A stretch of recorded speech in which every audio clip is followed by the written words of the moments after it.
Hello, everybody. I'd like to welcome you to the September 19th City Planning Commission meeting. Just a quick call to order. Mark, here. Rich. Here. Colin. Here. Jason. Here. Tony, you online? I'm online. Thank you. Everybody read the minutes? Even though they were given to us last minute? Yep. Yes. A motion to approve. Thank you. I need a second. Second. All in favor? Aye. All right. All right, the alley vacation. Anybody hear from that? I guess I'll handle that just to let folks know. It's kind of straightforward. So I distributed some information about where the location of that alley is. So you can see from the aerial photos that it's kind of unusual. It's sort of it basically surrounds a parking area, which I'm assuming at some point may or may not have had a building on it. But the surrounding area has basically been used for parking for the businesses across the street. The owner has not, we do not have a formal petition yet, but I wanted to put this out. The person that's interested does own 3 of the 5 parcels adjacent to it, including the one on the corner.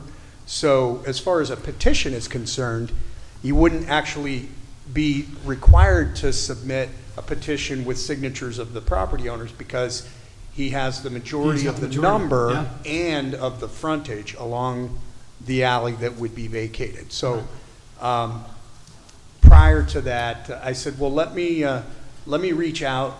We'll do our internal review, make sure there's no city-related utilities or any issues like that internally, which there are not. And then I also reached out to various utilities, just kind of get their initial review comments, and I did include the spreadsheet that sort of shows what comments I'd already received.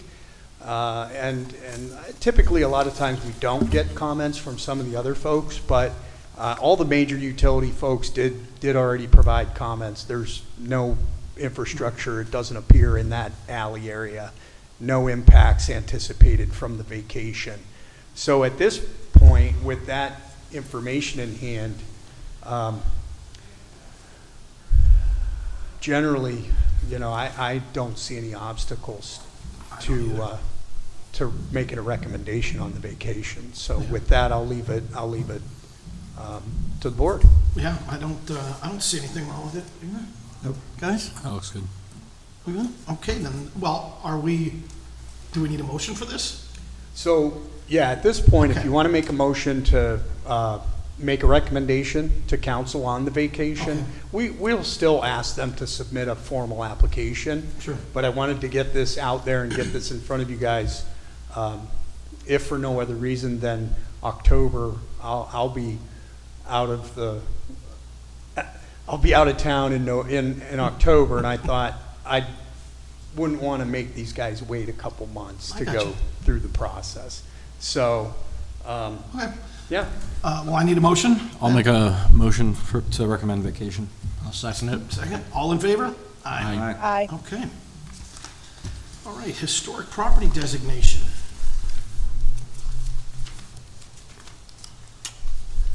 I'm assuming nobody's here for that either. Anybody online? We do have Chris Kinder is here. He's our historic preservation planner.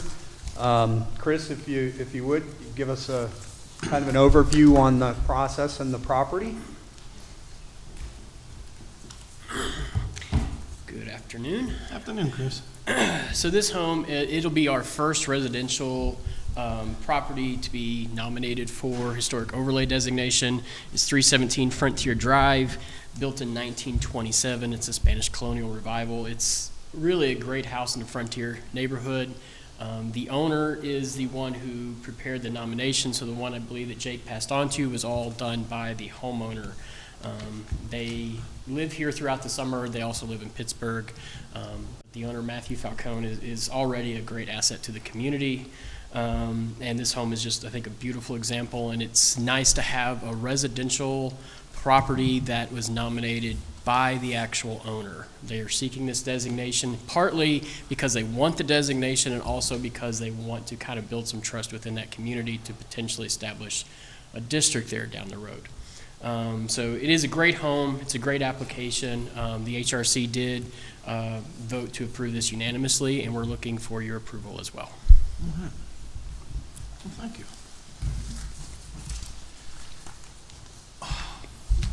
Any discussion? I mean, I read through it all. I read through both sections, as you said, and I've got no problem. No? No. Well, good. Then I need a motion. I'll move to recommend. I'll second. All in favor? Aye. All right. Thanks, guys. Thanks, Chris. Planning and Neighborhood Resources Activity Updates. We're back. You got that? I know we gave a lot of updates last time, so I guess first, if there's any questions, I'm happy to answer those off the bat. Otherwise, I'll give just a couple brief updates about some of the projects we talked about last time. All right. So our Comprehensive Recreation Park and Open Space Plan, which is funded through DCNR, we've resubmitted our scope of work to DCNR and are hoping to start the RFP process in the next couple of weeks. So that process is moving forward.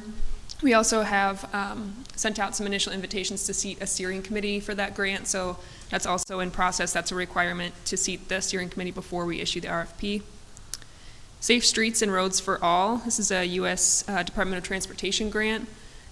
We have an executed grant agreement for that, so we'll be writing the RFP as well for that in the next couple of weeks, and hopefully we'll be issuing that by the end of the month. The 12th Street Reimagine project, we're working closely with the MPO on this project and focusing between I-79 and Cherry Street on land use and transportation study. We've submitted that contract back to the MPO and are hoping to move that project forward as well. The Partners for Places grant, this is a grant through the Funders Network, and that our next step on that one, ultimate goal is to be writing a sustainability plan for the city, but our next step on that is to bring our environmental partners back to the table who are originally were a part of that grant and just want to make sure we're all on the same page so that we can move forward. Love Your Block is now almost wrapped up for 2023. We have a couple outstanding projects that we need to finish up in the neighborhoods, but ended up completing almost 55 small home repair projects throughout 4 different neighborhoods.